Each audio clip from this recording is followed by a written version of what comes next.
harta benda, mengeluarkan harta benda dan di orang yang berhak.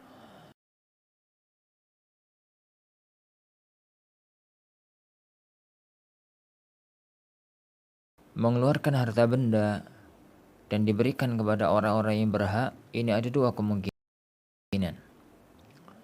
Kemungkinan yang pertama, sedekah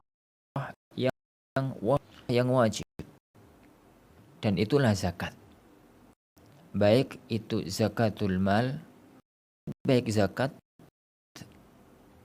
itu adalah dikeluarkan di bulan Ramadan. Secara umum kondisi-kondisi tertentu, kondisi-kondisi khusus. Tapi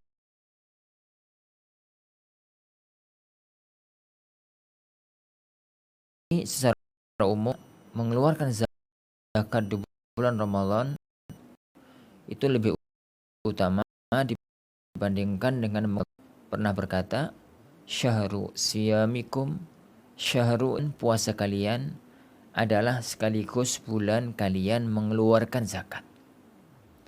Oleh karena itu yang paten bulan ini adalah zakatul fitr.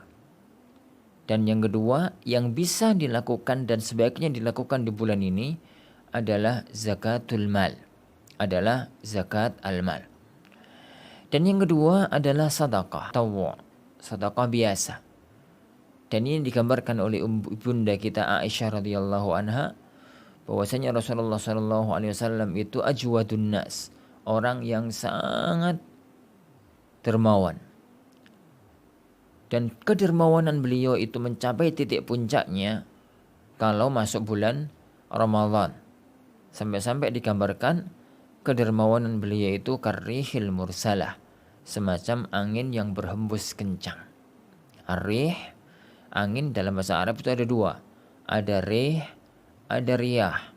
Kalau riyah itu sepoi-sepoi, angin yang seger. Kalau rih itu kencang. Oleh karena itu kalau kita membaca ada doa tatkala rih bertiup, itu bukan angin sepoi-sepoi, angin yang berhembus sangat kuat semacam itu. Para hadirin Allah wa yakum, terutama pada kondisi-kondisi kita semacam ini, kondisi pandemik COVID-19 yang melanda semua belahan dunia, termasuk negeri kita, menjadikan ekonomi banyak orang terpuruk, butuh bantuan, butuh uluran tangan. Dan kita yakin di sana masih banyak orang-orang yang kaya, masih banyak orang-orang yang mampu, masih banyak orang-orang yang diberikan oleh Allah kelebihan harta. Maka hendaknya berkumpulnya dua hal ini.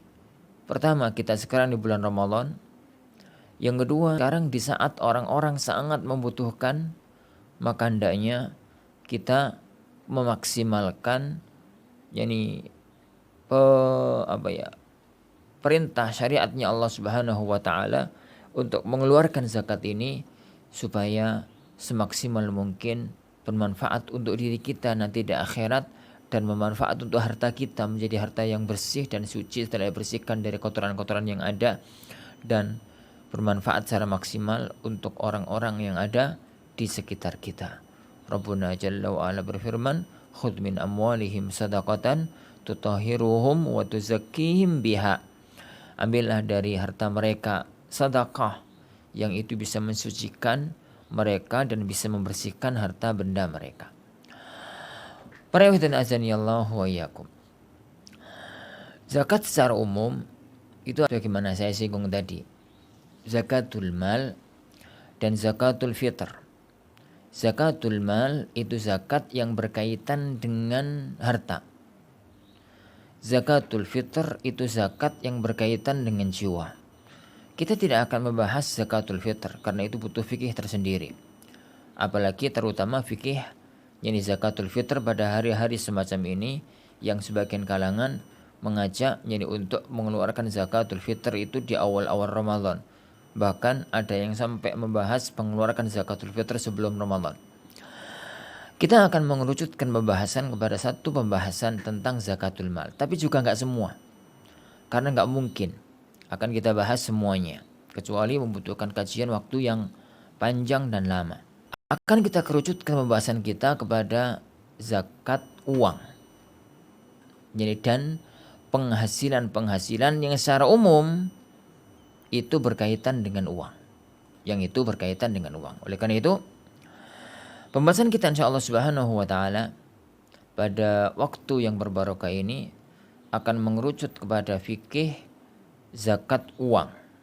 Baik itu uang yang ada di deposito maupun uang yang sedang diperdagangkan maupun uang yang dihasilkan dari profesi maupun uang yang dihasilkan dari hal-hal yang lainnya. Ini. Dan kita tidak akan menyinggung zakat pertanian, zakat peternakan, zakat yang lainnya. Ini. Tep. Pariyatan azanillahu wa iyyakum.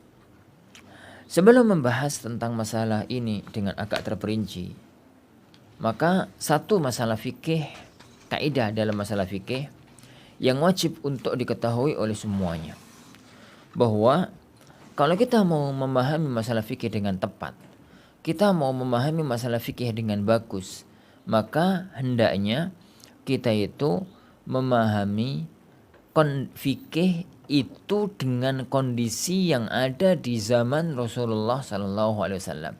Saat Rasulullah Sallallahu Alaihi Wasallam mengeluarkan fikih tersebut, mengeluarkan hukum tersebut. Masalah zakat uang ini pun demikian. Bagaimana gambaran zakat uang yang ada di zaman Rasulullah Sallallahu Alaihi Wasallam? Pertama, uang itu sudah ada di zaman Rasulullah Sallallahu Alaihi Wasallam. Wujudnya adalah dinar dan dirham, dan itu uang internasional di zaman itu. Yang Anda maksudkan dengan internasional di zaman itu adalah internasional yang mampu dijangkau oleh orang-orang Arab. Dan orang-orang Arab di zaman itu jangkauannya adalah sebagaimana digambarkan oleh Allah Subhanahu wa taala di surat Quraisy, li'ila fi Quraisy ila fihim rihlatasy syita'i was-saif.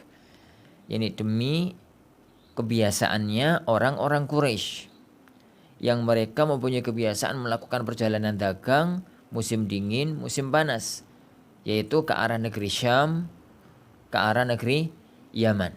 Yani ke arah negeri Syam, ke arah negeri Yaman.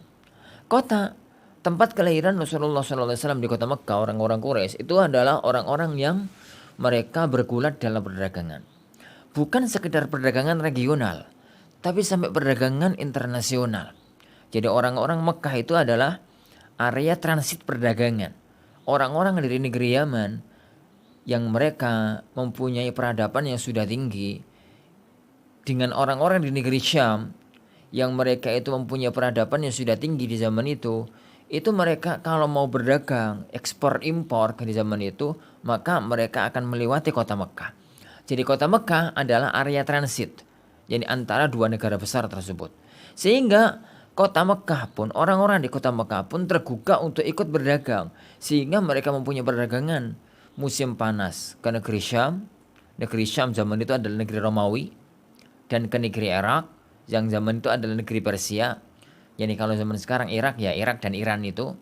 Kalau Syam itu mencakup 4 negara. Jordania, yani Suria, Palestina. Dan Palestina itu dulu adalah negeri Romawi, negeri adidaya di zaman itu. Dan mereka juga mempunyai perjalanan dagang musim yang lain ke negeri Yaman. Di negeri Yaman itu negeri kuno, negeri yang sudah lama, ada peradaban besar di sana. Di zaman Nabi Sulaiman alaihissalatu wassalam sudah ada negeri Sabah, Ratu Bilqisnya.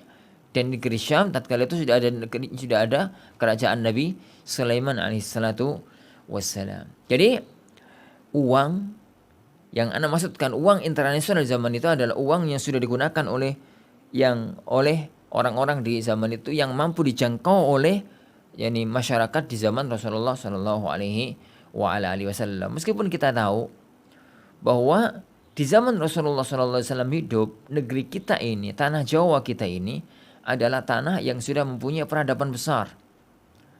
Tapi kan tidak terjangkau oleh orang-orang Arab di zaman itu. Negeri kita, Rasulullah SAW lahir pada tahun 570-an.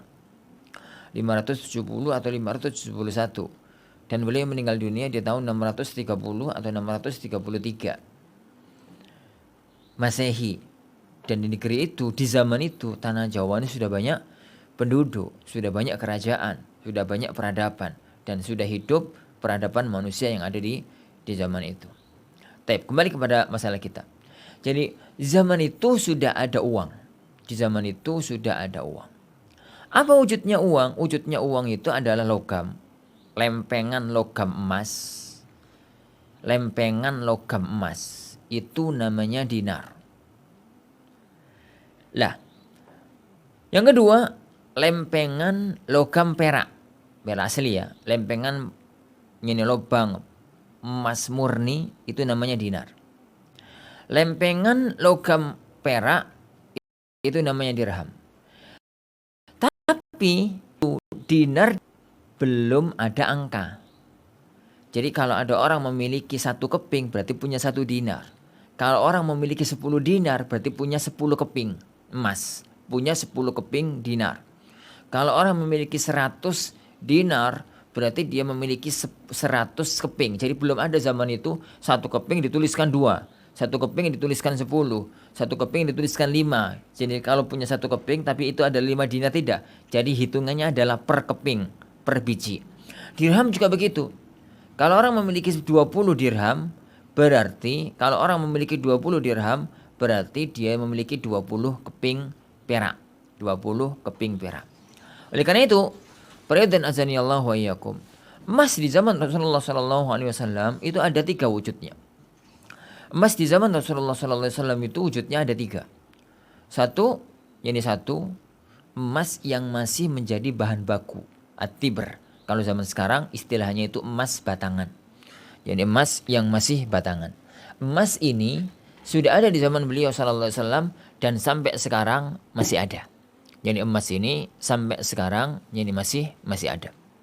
Yang kedua, emas yang berupa huli. Emas yang dijadikan untuk perhiasan, untuk anting-anting, untuk kalung, untuk gelang, untuk cincin, dan untuk yang lain-lainnya.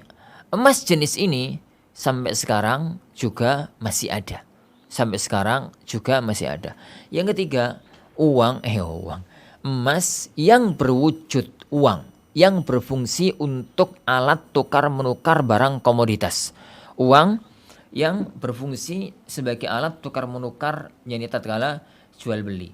Dan emas ini yang dibentuk bulat, pipih, keping itu dari emas namanya dinar, dari perak namanya dirham.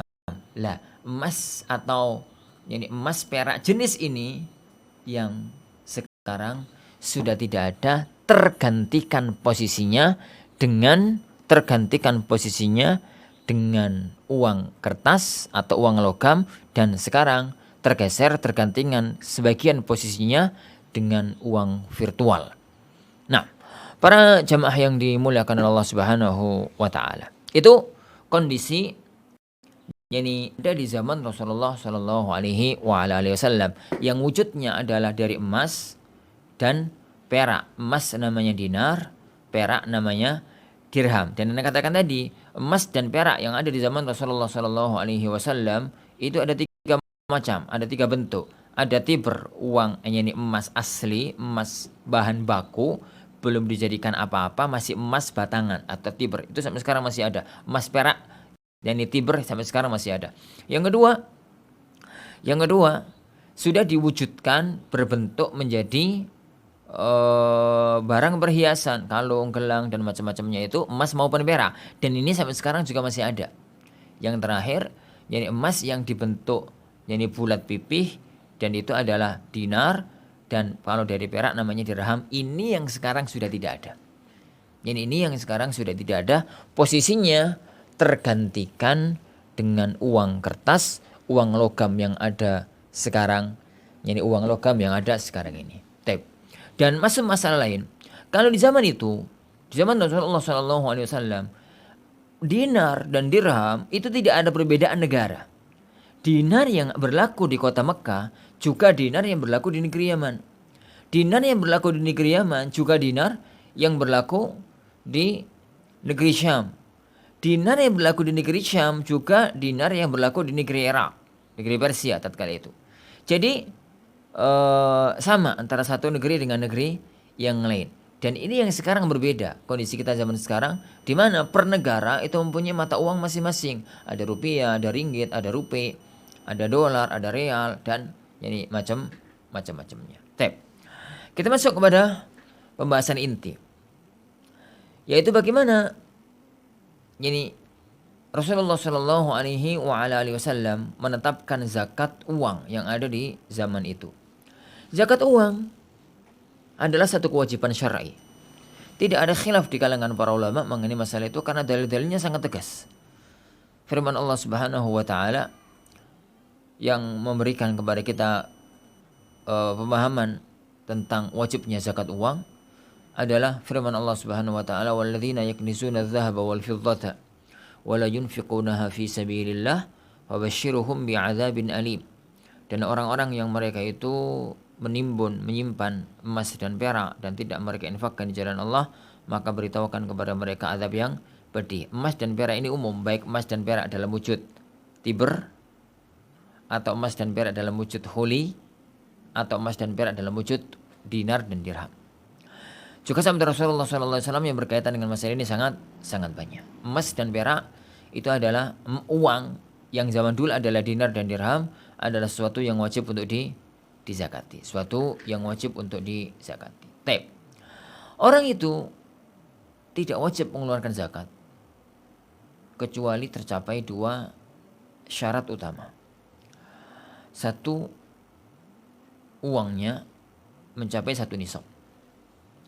Yang kedua, uang yang telah dimiliki satu nisab tersebut telah dimilikinya selama setahun penuh, setahun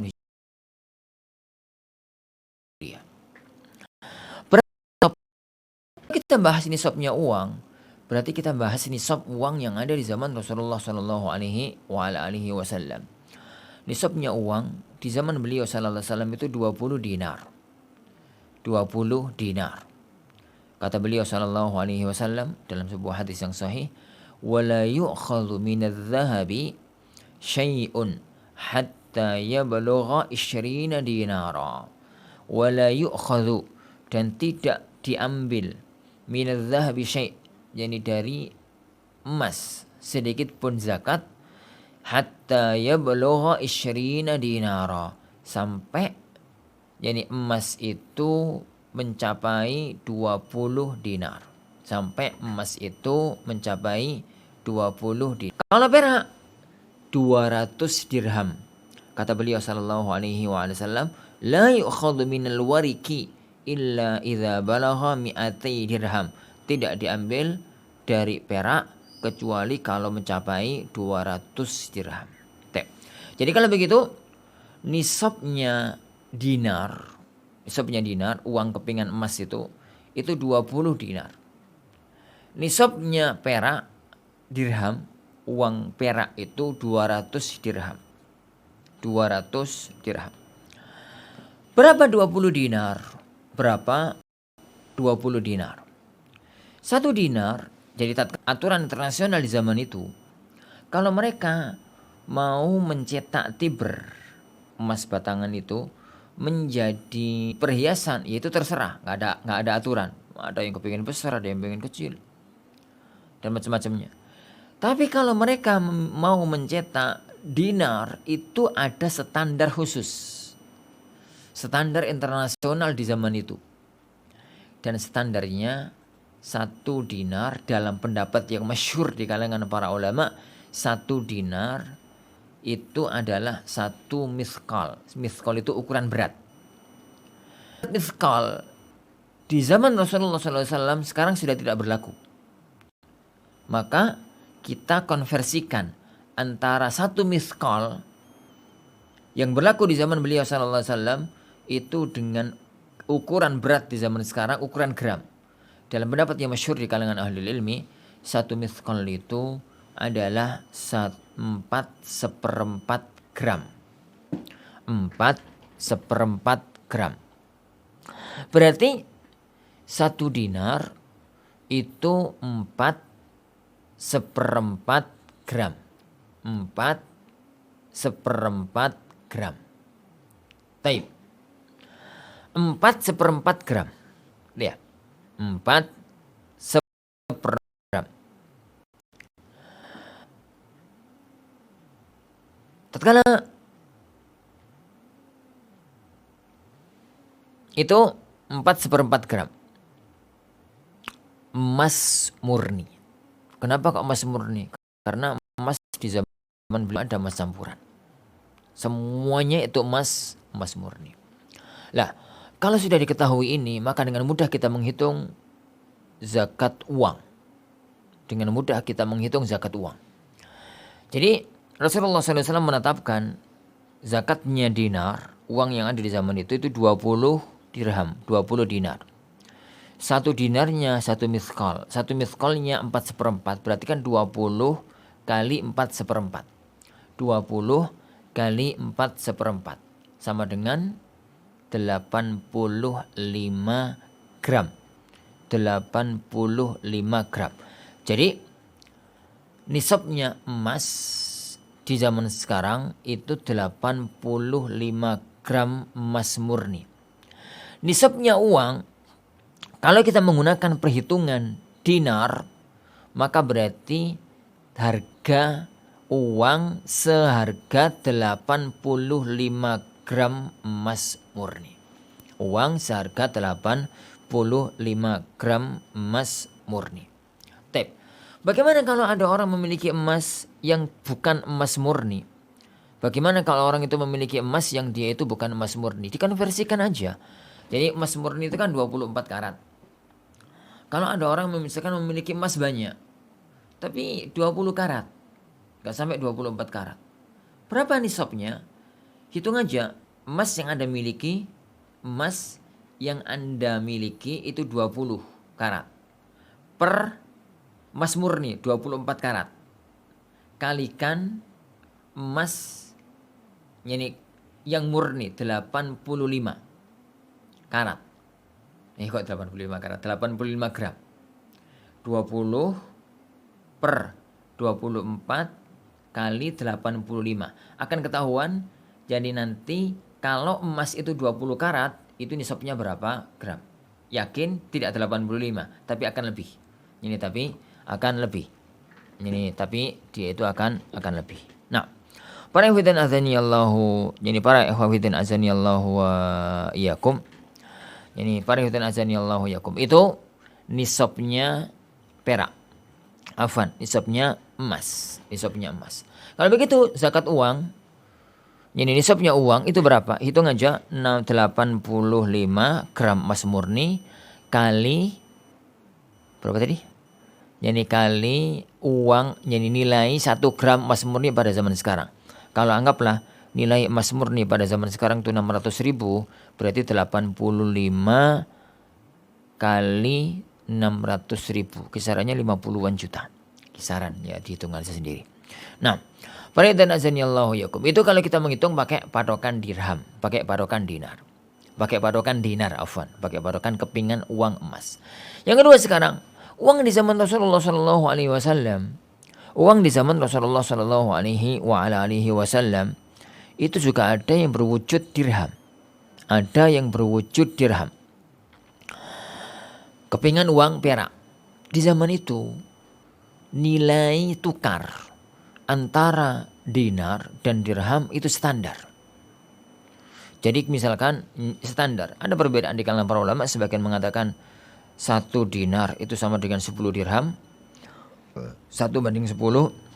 Sebagian di kalangan para ulama mengatakan 1 dinar itu berbanding 12, 1/12 dirham. Jadi kalau ada barang itu pulpen ini misalkan ya, itu harganya 1 dinar, maka orang itu bisa membelinya dengan memberikan uang 1 keping perak, 1 keping emas, dan bisa membelinya dengan 10 keping atau 12 keping perak. Ya, karena itu ya mirip-mirip dengan negeri zaman sekarang. Kalau ada barang harganya 100.000, itu bisa 1 lembar uang 100.000, bisa 2 lembar uang 50-an, bisa 5 lembar uang 20-an, bisa 10 lembar uang 10 ribuan.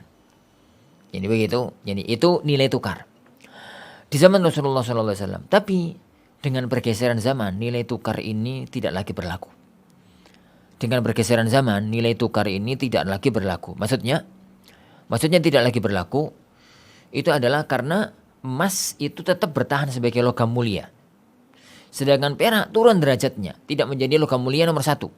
Tapi dia turun derajatnya, sehingga nilai tukar antara uang, antara emas dan perak sekarang jauh berbeda.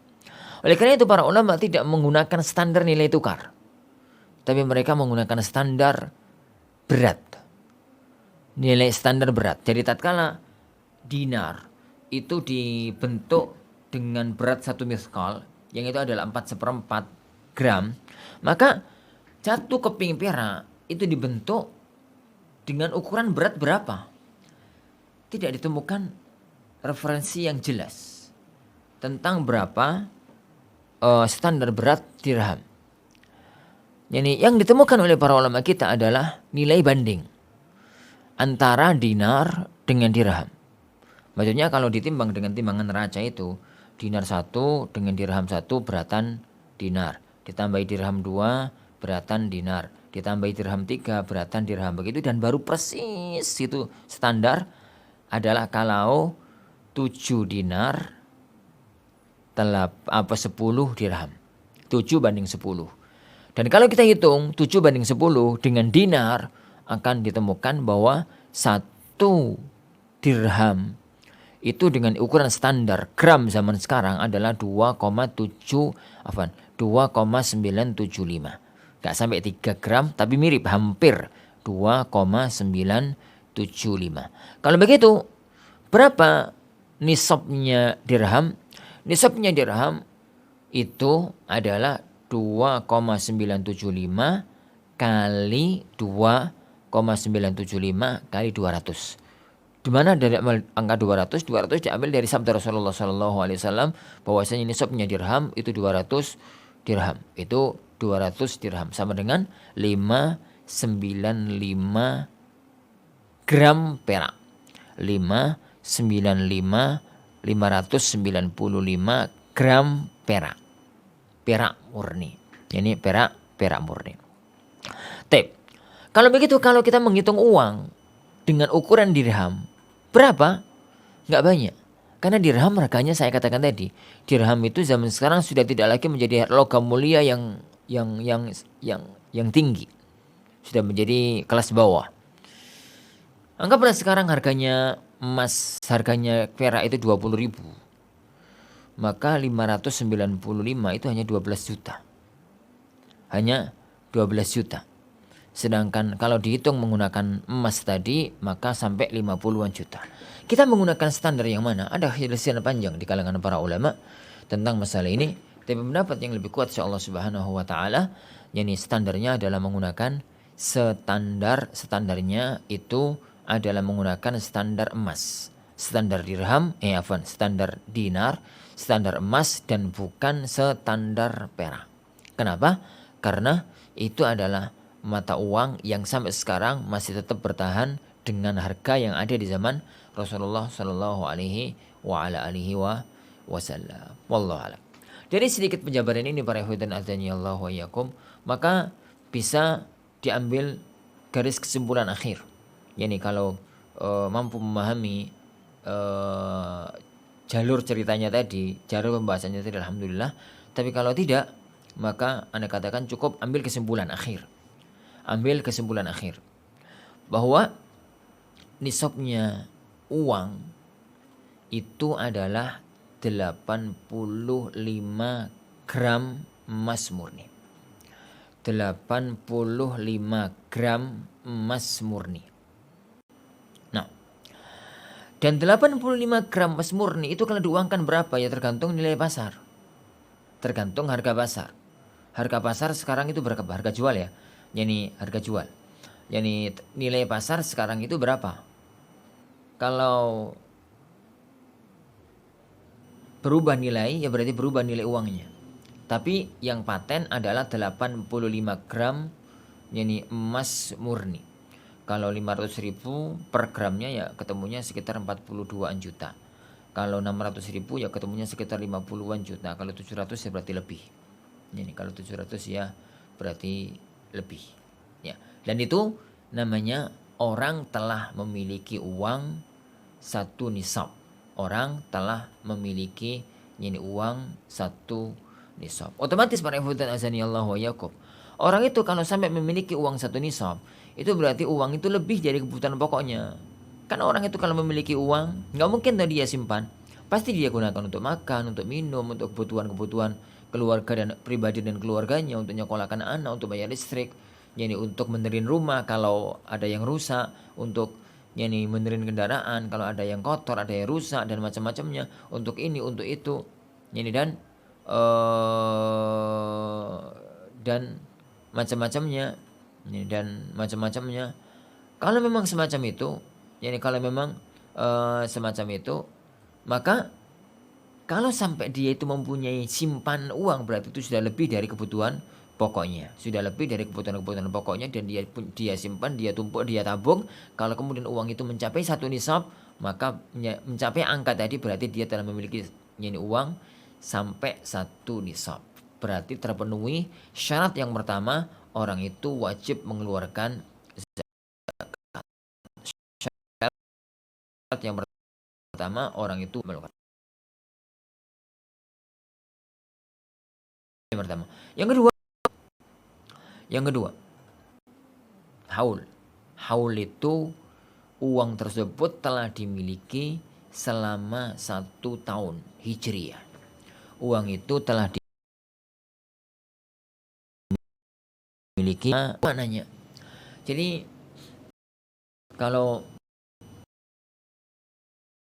orang-orang yang biasa ya, menengah, itu mempunyai uang satu nisab itu dikit gitu ya. Anggaplah tabungan bulan kemarin itu, anggaplah misalkan sekarang satu nisab itu 50 juta. Anggap dia tabungan yang sudah ada di tempat dia itu 45 juta. 45 juta. Kemudian dia hari ini, hari Jumat, sekarang tanggal berapa nih? Tanggal 8 Ramadan. Ini dia memiliki rezeki, mendapatkan rezeki, dapat uang 5 juta. Lengkap uang dia saat ini, hari ini 50 juta. Berarti 8 Ramadan 1441 dia pertama kali memiliki uang satu nisab. Memiliki uang satu nisab. Kapan dia wajib mengeluarkan zakatnya? Wajib mengeluarkan zakatnya tahun depan. Tahun depan, yakni bulan Ramadan tahun depan, tanggal 8 bulan Ramadan tahun depan, tahun 1442. Jika uang tersebut sampai Ramadan masih satu nisab, tetap yakni satu nisab lebih atau tetap satu nisab, tidak berkurang. Itu namanya haul. Haul, yakni uang harta satu nisab tersebut dimiliki selama 1 tahun. Poin yang ketiga, berapa zakat yang harus dikeluarkan? Berapa zakat yang harus dikeluarkan? Zakat yang harus dikeluarkan para ikhwan azanillahu wa iyyakum itu dalam istilah para ulama rubu'ul usyur. Rubu'ul usyur, 1/40. Kata Rasulullah SAW, min kulli isyrina dinaran, per 20 dinarnya, per 20 dinarnya itu setengah dinar. Dalam bahasa yang lain Rasulullah SAW mengatakan per 200 dirham 5 dirham. Jadi per 20 dinar setengah dinar. Berarti kalau 1 dinar berarti 40 dirham, 40 dinar. Oleh karena itu para ulama menggunakan bahasa gampangannya aja ben gak repot. 20 dinar dikeluarkan setengah, bukan, tapi per 40 dinar ngeluarkannya 1. mengeluarkannya 1/40 rubu'ul usyur. 1/40. 1/40 ini kalau dekan itu kan berarti 1/40, 1/40 kali 100 menjadi 2,5. Sehingga istilah yang kondang di dalam kitab-kitab fikih itu adalah 2,5%. Di zaman Rasulullah SAW itu belum ada persentase. Tapi 2,5% itu istilah baru. Istilah zaman sekarang 2,5% diambil dari mana? Diambil dari tadi. Sabda Rasulullah SAW, yani min kulli 20 dinaran nisfu dinar. Per 20 dinar itu ngeluarkannya setengah dinar. Berarti hitungannya kan 1/40. Kalau 1/40 dan itu istilah kita para ulama rubu'ul usyur. 1/4 dari 1/10. Rubu' itu 1/4, usyur 1/10. 1/40. Begitu. Kalau dipersentasekan dikalikan 100 sama dengan 2,5%. 2,5%. 2,5%. Oleh karena itu, mengeluarkan zakat, yang mengeluarkan zakat uang, itu uang berapapun yang dia miliki, kalau mencapai 1 nisab dan sudah dimiliki selama 1 haul, jadi uang berapapun yang dia miliki kalau mencapai 1 nisab dan sudah dimiliki selama 1 haul, jadi maka dia mengeluarkannya 2,5% atau 1/40. 2,5% atau 1/40. Jadi kalau ada orang memiliki uang 100 juta misalkan, berarti mengeluarkannya 2,5 apa? 100 juta ya 2,5 100 juta berarti 2,5 juta. 2,5%. Kalau dia memiliki uang 50 juta berarti 1.250. 1.250. Hitungannya per 1 jutanya 25.000. Hitungannya per 1 jutanya itu 25.000. Ini pembahasan tentang masalah uang. Kesimpulannya 3. Jadi kesimpulannya tentang zakat uang ini dengan rentetan yang ana bahas tadi antara uang di zaman Rasulullah SAW dengan uang yang ada pada zaman kita sekarang ini adalah kesimpulannya nisabnya uang itu menggunakan standar nisabnya dinar. Ini menggunakan standar nisabnya dinar. Nisabnya dinar itu adalah 20 dinar atau 20 miskal atau 85 gram. Emas murni dikalikan dengan harga emas yang ada di pasar, emas murni ya, yang ada di pasaran, kemudian menjadi nisab dari uang tersebut. Wallahu alam. Masalah berikutnya yang berkaitan dengan masalah ini. Uang di zaman sekarang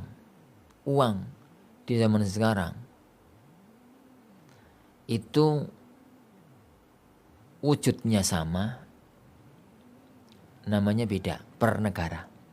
Beda dengan uang di zaman Rasulullah SAW. Uang di zaman Rasulullah SAW itu namanya beda, wujudnya beda. Kalau uang di zaman Rasulullah SAW itu kan namanya wujudnya itu beda. Ada kepingan emas, itu namanya dinar. Ada kepingan perak, itu namanya dirham. Di zaman sekarang uang itu wujudnya sama-sama kertas. Hanya mengikuti pola negara. Per negara namanya beda. Ada rupiah, ada ini, ada itu. Karena wujudnya sama, maka barang siapa yang punya uang dengan mata uang apapun, maka perhitungan zakatnya dilebur karena satu jenis. Jadi ini perhatikan ya. Karena fikih zakat emas dan perak yang termasuk di dalamnya adalah zakat dinar dan dirham itu nggak digabung. Kalau orang memiliki emas kurang dari 20 dinar, misalkan 15 dinar deh, dan orang itu memiliki perak kurang dari 200 dirham, anggaplah 150 dirham, itu tidak ada zakat masing-masing. Emasnya nggak ada zakat, peraknya nggak ada zakat, jadi nggak dilebur. Kenapa? Karena wujudnya beda. Jenisnya berbeda. Lah, masalahnya ada zaman sekarang. Bagaimana kalau orang memiliki rupiah, dolar, real, ringgit, dan masing-masing tidak mencapai satu nisab. Tapi kalau dilebur, nyampe. Apakah wajib zakat? Iya. Karena dalam masalah peleburan, dilebur dan tidak, itu kita mengenal jenis dalam fikih zakat. Apa itu jenis? Jadi kalau satu jenis dengan bentuk yang berbeda-beda, itu dilebur jadi satu. Gambarannya begini. Kambing itu nisabnya 40 ekor. Kalau orang memiliki kambing 40 ekor, wajib mengeluarkan satu. Kalau kurang dari 40 tidak ada kewajiban zakat. Nah, kambing itu kan macam-macam. Ada kibas, ada etawa, ada kacangan, ada kambing biri-biri, ada domba, ada ini, ada itu gitu ya. Kalau ada orang memiliki domba 5, etawa 10, biri-biri 20, masing-masing ini nggak sampai satu nisab, tapi kalau dilebur sampai 40 ekor kambing, apakah wajib mengeluarkan zakat? Iya. Karena semuanya kambing. Sapi juga begitu. Sapi nisabnya 30 ekor. Sapi itu kan jenisnya macam-macam. Ada ini, ada sapi Jawa, ada sapi Madura, ada sapi ini, ada sapi itu. Sapi Bali, sapi Limousin, sapi Brahma, sapi ini. Jadi semua itu adalah semuanya dianggap sebagai sapi. Maka zakatnya jadi satu. Begitu juga dengan masalah uang.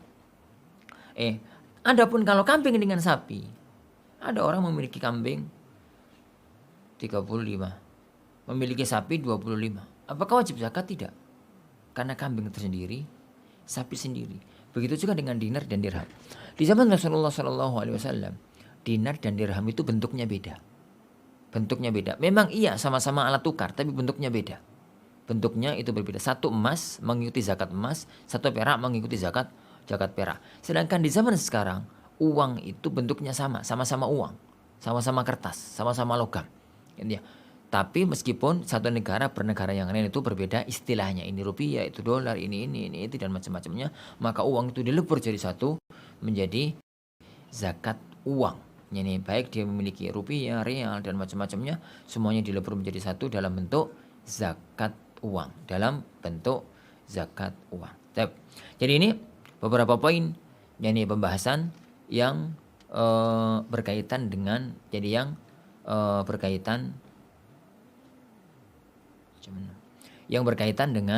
zakat uang. Pokok pembahasan tentang mengenai masalah zakat uang. Tinggal satu pembahasan lagi sebenarnya, tapi pembahasan yang kedua ini, yang satu ini panjang, yaitu bagaimana kita menghitung zakat dari semua penghasilan yang itu menghasilkan uang. Jadi penghasilan yang menghasilkan uang itu kan macam-macam. Di zaman sekarang ya, yang paling kondang dari dagang. Bagaimana menghitung zakat perdagangan?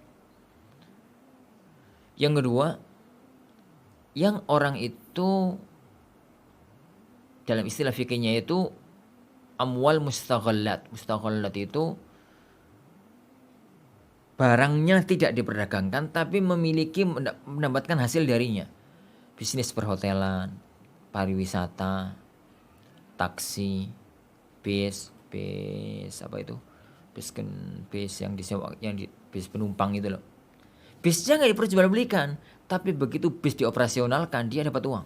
Taksinya nggak diperjualbelikan tapi kalau dioperasionalkan dia dapat uang. Hotelnya nggak dijual, tapi kalau dioperasionalkan dia dapat uang. Itu namanya mustaghallat. Bagaimana cara menghitungnya? Itu yang kedua. Jadi satu perdagangan, satu mustaghallat.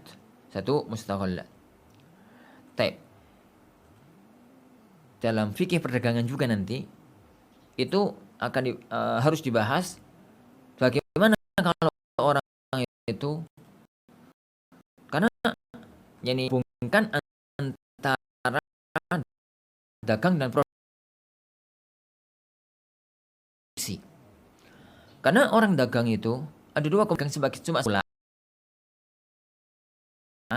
kulaan dijual. Kalau ini jelas. Yang sekaligus jualan.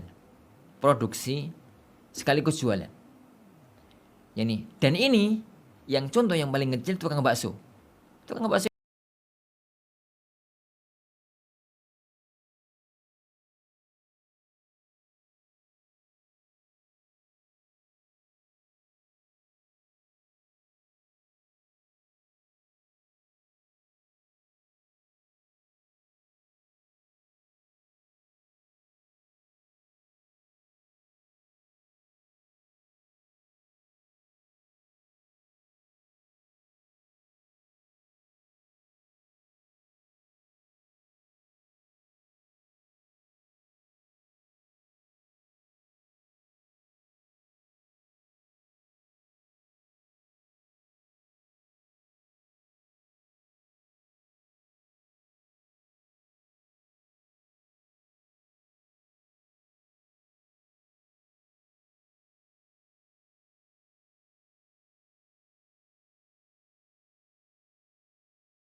ada beberapa pertanyaan.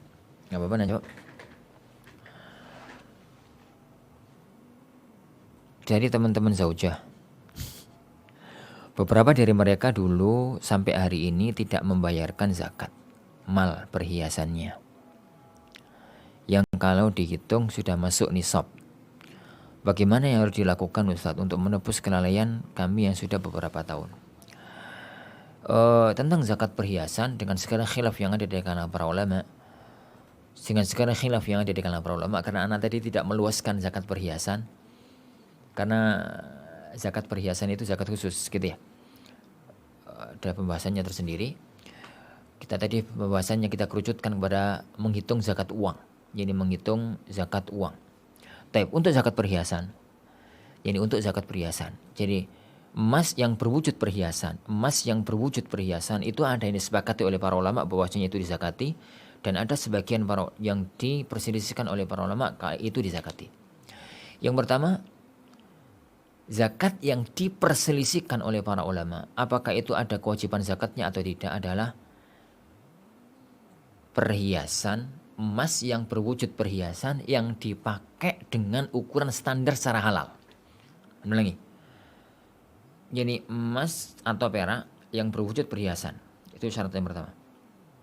Kalung, anting-anting, gelang, cincin, dan macam-macam. Yang kedua, yang dipakai, bukan yang disimpan ya, yang dipakai, bukan yang disimpan. Yang ketiga, dipakainya secara standar. Maksud dari standar, ya namanya anting-anting itu berapa gram toh? Masa ono anting-anting 1 kilo.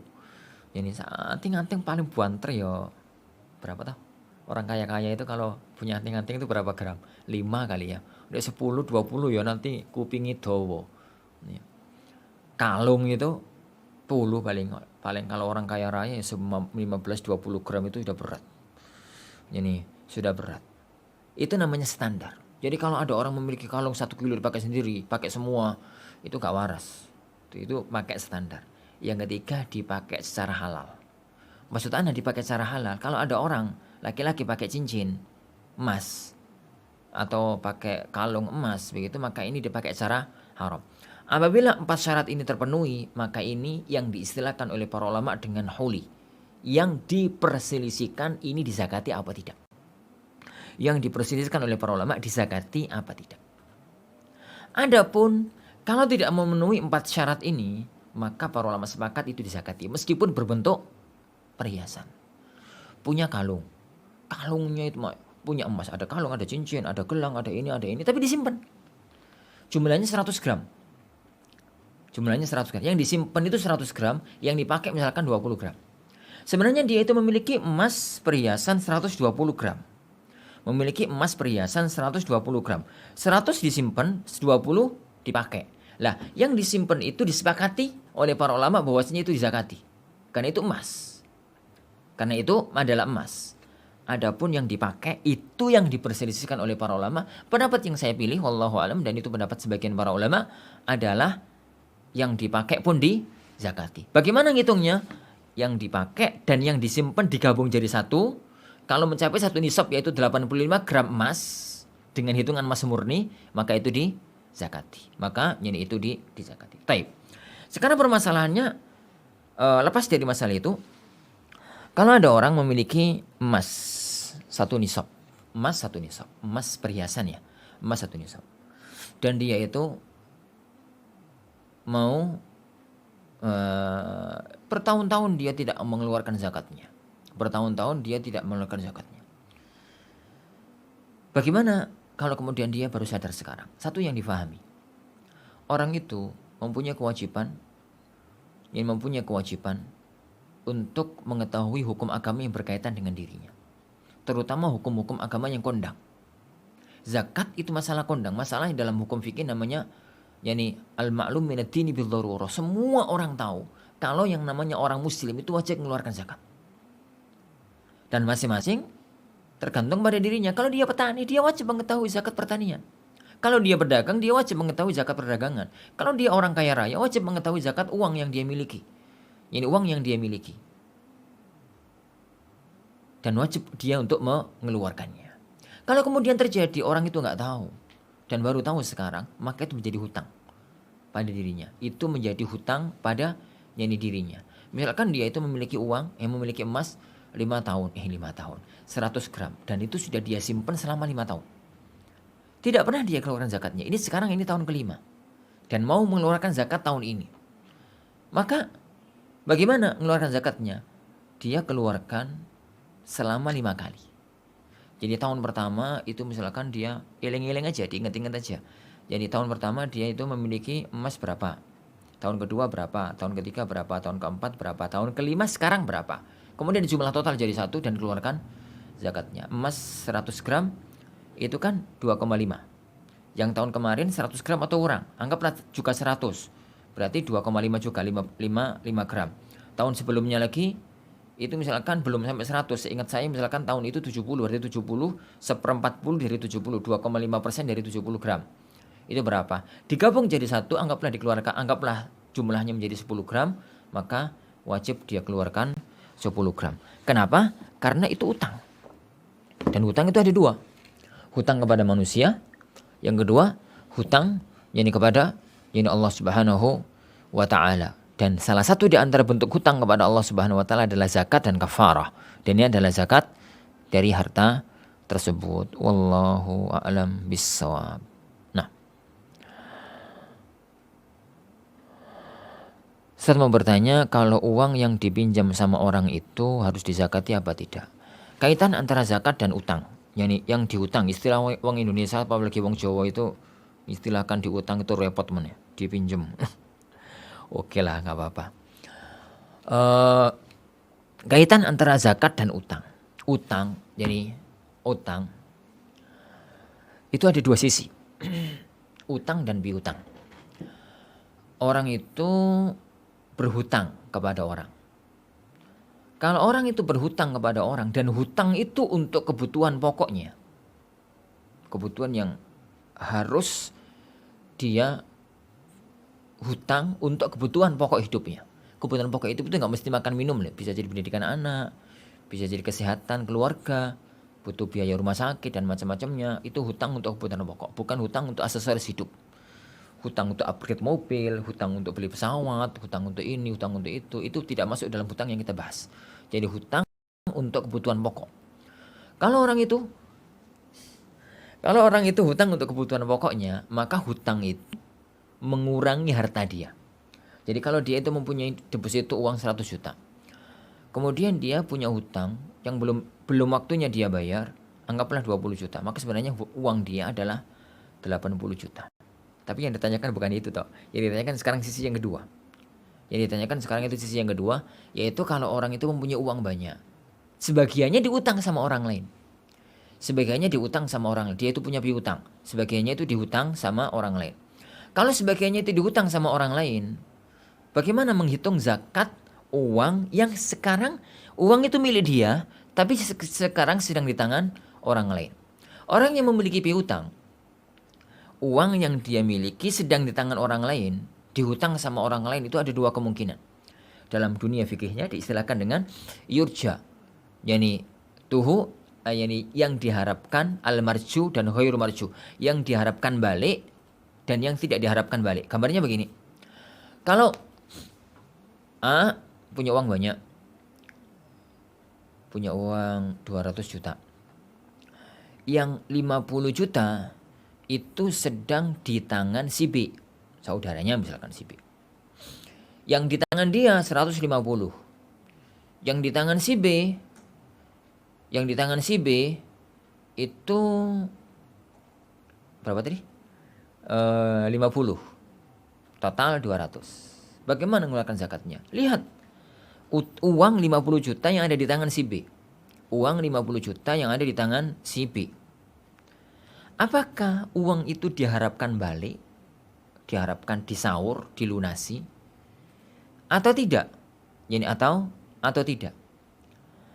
Bagaimana gambarannya? Kalau orang yang si B itu orangnya mampu dan orangnya amanah, insya Allah dibayar. Hanya sekarang belum jatuh tempo, jadi belum dibayar. Tapi sangat prediksi kuat, insya Allah dibayar. Maka uang 50 juta itu dihitung sebagai zakat. Maksudnya si A tadi menghitung uang dia 150 juta yang ada di tangan dia plus 50 juta yang ada di tangan si B. Dia mengeluarkan zakat dari 200 juta, 2,5% dari 200 juta.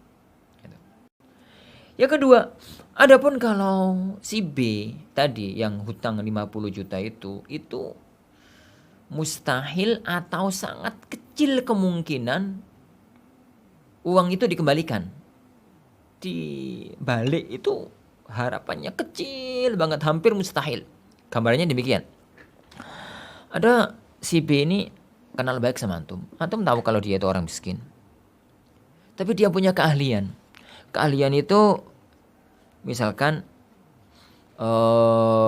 masakannya enak gitu ya. Rasanya enak. Dia kepingin untuk usaha warung, semi restoran lah. Dia butuh uang modal. Dia datang sama antum, Mas, aku butuh modal. Untuk apa?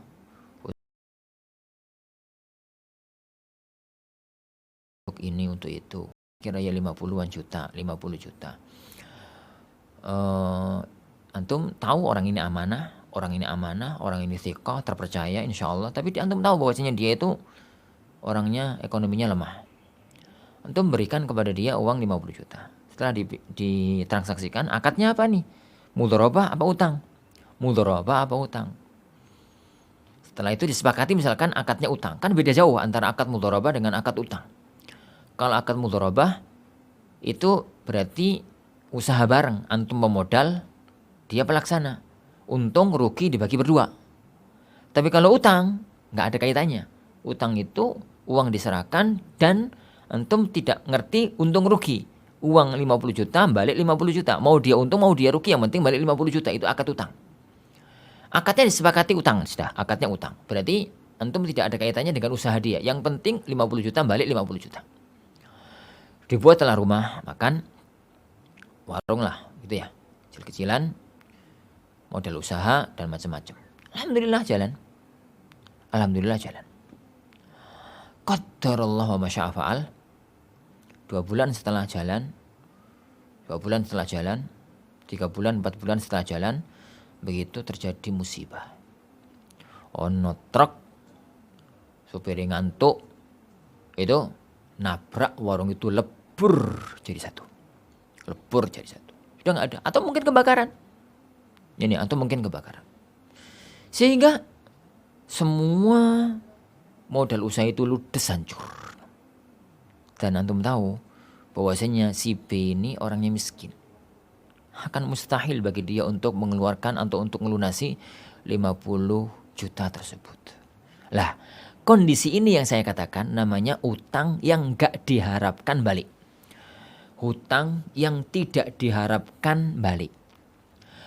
Jadi gak ada harapan lah antum itu untuk si B itu mengembalikan 50 juta. Dia mungkin si B itu orangnya baik, dia akan datang sowan ke jenengan mengatakan kronologi kejadiannya begini-begini. Kemudian mengatakan pada dia, insya Allah suatu ketika nanti jika Allah ada rezeki saya akan melunasi. Tapi kapan?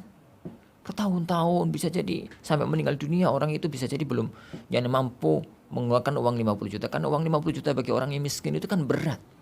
Berat sekali. Tanah, harus jual tanah, harus jual rumah, dan macam-macamnya.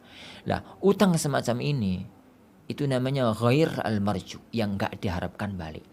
Utang jenis ini itu dianggap uang hilang.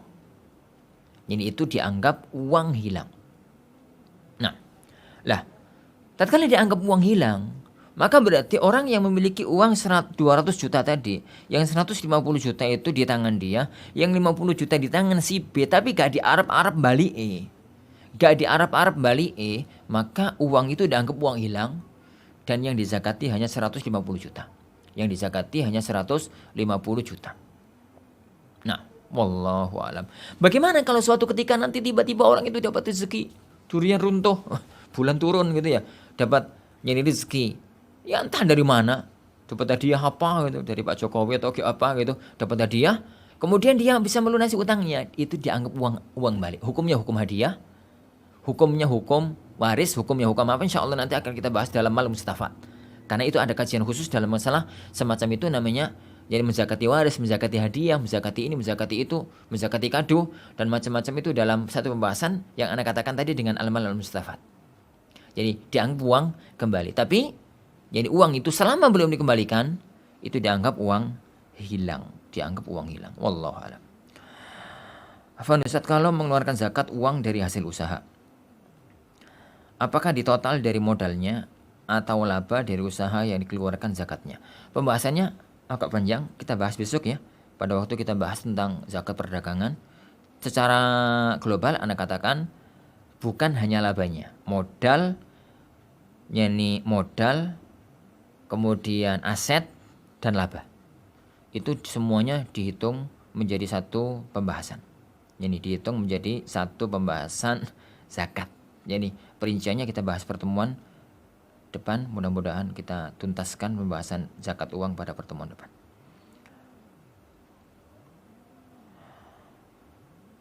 Jika kita punya piutang ke orang lain, katakanlah namanya Dodit. Dodit punya utang ke kita. Ternyata si Dodit ini kesulitan bayar, lama gak bayar-bayar.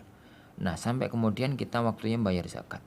Bolehkah sebagian pengeluaran zakat kita keluarkan dikeluarkan dari pembebasan utang terhadap Dodit? Jadi kita bilang ke dia, Mas Dodit, ya udah saya relakan utang sampean yang 1 juta itu. Bolehkah kita niatkan membayar zakat dan menganggap utang tersebut lunas? Jadi tadinya kita harus bayar zakat 3 juta, tapi kita niatkan merelakan piutang ke Dodit, jadinya sekarang tinggal 2 juta ke penerima zakat. Apa itu boleh? Tergantung. Dodit itu termasuk mustahik zakat apa tidak? dodit itu termasuk mustahik zakat apa tidak? Antum jangan protes dulu. Loh Ustaz, dia kan terlilit utang. Belum tentu. Orang yang tidak bayar utang itu ada dua kemungkinan. Orang yang punya utang kemudian nggak bisa ngelunasi utangnya atau nggak mau ya, atau nggak melunasi utangnya, itu ada dua kemungkinan.